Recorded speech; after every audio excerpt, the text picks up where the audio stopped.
நயினார் நாகேந்திரன் பொன்முடி மேலே நடவடிக்கை எடுங்க, டிஸ்மிஸுக்கு வைங்கன்னு. நயினார் நாகேந்திரன் மறந்து விட்டீங்களா? உங்கள் கட்சி பண்ணின கூத்த பாருங்கள். நான் சொல்கிறேன், பொன்முடி 3 வருடம் ஜெயிலு கொடுத்தாங்க. பொன்முடி போய் ஸ்டே வாங்கினார்.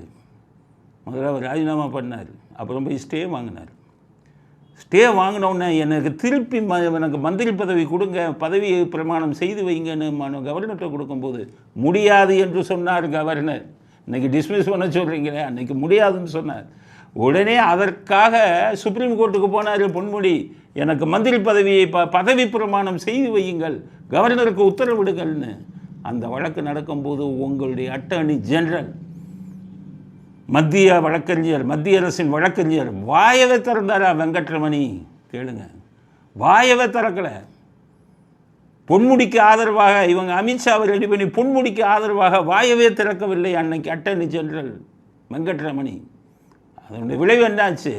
சுப்ரீம் கோர்ட்டே மந்திரி பதவி 3 வருடம் தண்டனை அடைஞ்ச பொன்முடிக்கு மந்திரி பதவி கொடுன்னாங்க. ஆக கவர்னர் எடுத்த எந்த நடவடிக்கைக்கும் உங்கள் பாஜகவோ இல்லை உங்கள் மோடியோ உங்களுடைய அமித்ஷாவோ ஆதரவே கொடுக்கலை. திமுகவுக்கு ஆதரவாகத்தான் இருந்தார்கள். அதனால தான் பொன்முடி மறுபடியும் மந்திரி ஆனார்.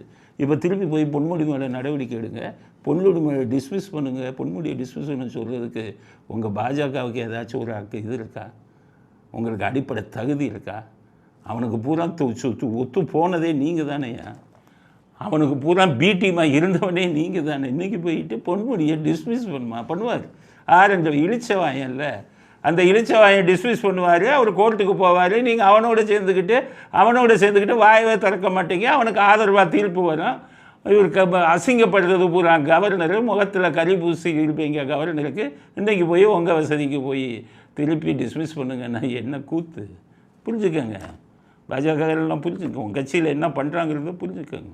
கவர்னரை பார்த்து நயினார் நாகேந்திரன் இனிமேல் இந்த மாதிரி இதெல்லாம் பொன்முடி மேலே நடவடிக்கை எடு, செந்தில் பாலாஜி மேலே நடவடிக்கை கேட்குறதுக்கு உங்களுக்கு அடிப்படை தகுதியே கிடையாது.